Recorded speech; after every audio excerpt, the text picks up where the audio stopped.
This is OwlUp, where learning happens in minutes, not hours. For a deeper journey, explore all our courses at owlup.co. Now, let's dive in.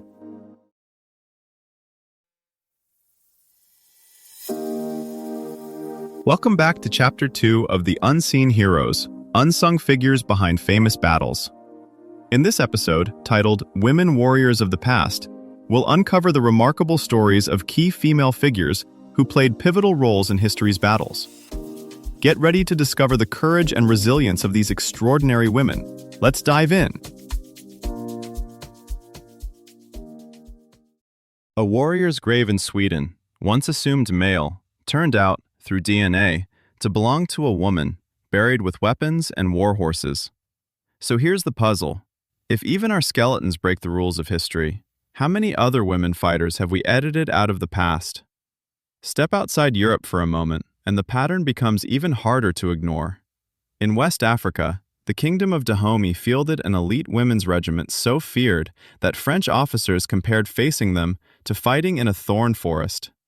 In Vietnam, Trieu Thi Trinh, said to have refused a life of embroidery and silence, rallied hundreds, then thousands to resist occupation. Centuries later, on the shattered fronts of World War II, Soviet sniper Lyudmila Pavlichenko turned the scope of her rifle into a battlefield equalizer, her confirmed kills rivaling entire infantry companies. These aren't side notes to real history.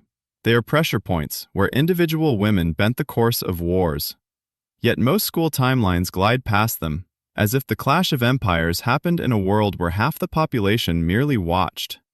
Yet when you look at how these stories have survived, they're often wrapped in labels that blur more than they clarify.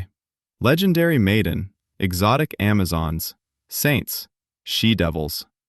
Chronicles praise their courage, then rush to insist they were exceptions, not evidence of a broader pattern.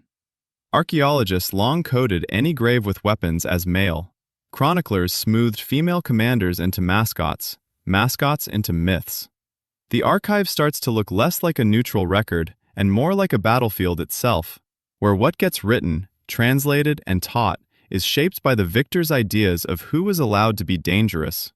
Start pulling at these loose threads, and the fabric of male-only warfare starts to fray.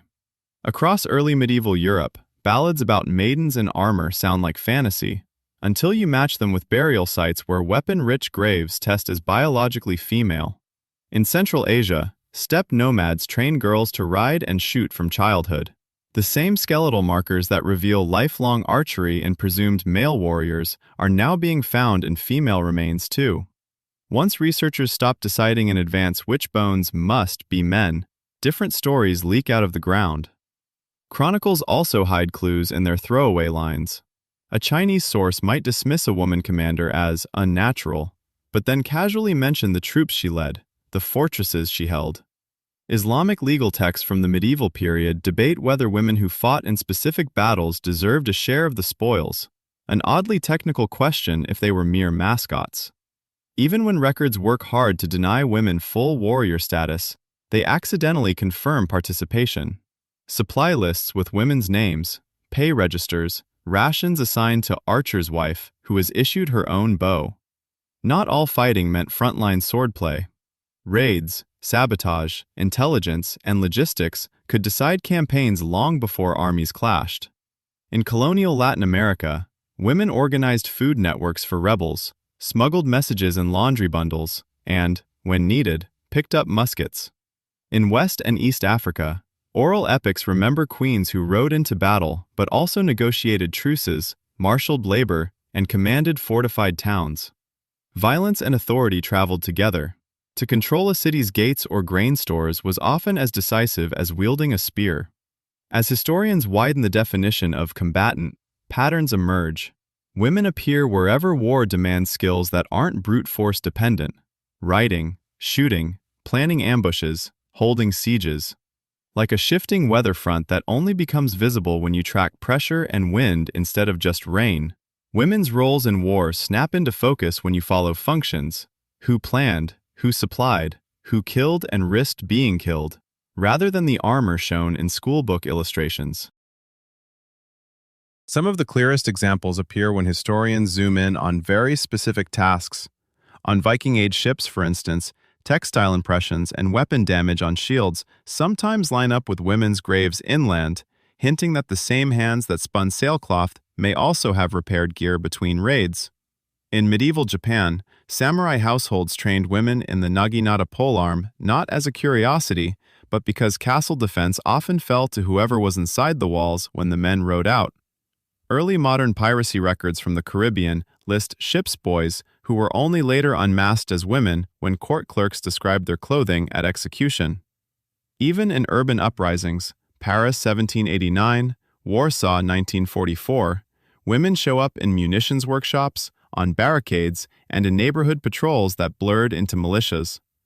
When you track who had access to horses, weapon storage, or city keys, the map of potential fighters expands, and names that once looked like background characters start to resemble field commanders. As more records, bones, and ballads are reread with fewer blinders, the exceptional woman warrior may start to look less like an outlier and more like the visible peak of a larger ridge. Training manuals, war games, and even recruitment ads could shift from portraying women as symbolic tokens to modeling mixed-gender units as normal practice. Museums might retag exhibits, and school timelines could weave in campaigns led or shaped by women, not as a side note, but as a recurring drumbeat in military history. The next step isn't to crown a few heroines, but to widen the frame. When you revisit battle maps, ask whose routes are missing: scouts, smugglers, camp guardians, code carriers? Their traces are faint, side notes, mislabeled bodies, stray pay records, but follow them, and the familiar story of war starts to modulate, like a song gaining back its missing harmonies. Try this experiment. Pick one woman warrior from the episode, say Boudica, Tomoe Gozen, or the Dahomey Amazons, and choose a 20-minute task today that feels even slightly intimidating: a hard email, a boundary conversation, a physical challenge. Before you start, quickly Google a historical image or symbol linked to her and keep it visible, on your screen, as your phone background, or sketched on a sticky note. For those 20 minutes, act as if you're borrowing her tactics: Boudica's ferocity, Tomoe's precision, or the Amazon's discipline, and push through the task without stopping. When you're done, rate from 1 to 10 how much that mental warrior overlay changed your courage or focus, and decide whether to repeat it tomorrow with the same or a different warrior. This was OwlUp, your daily step forward.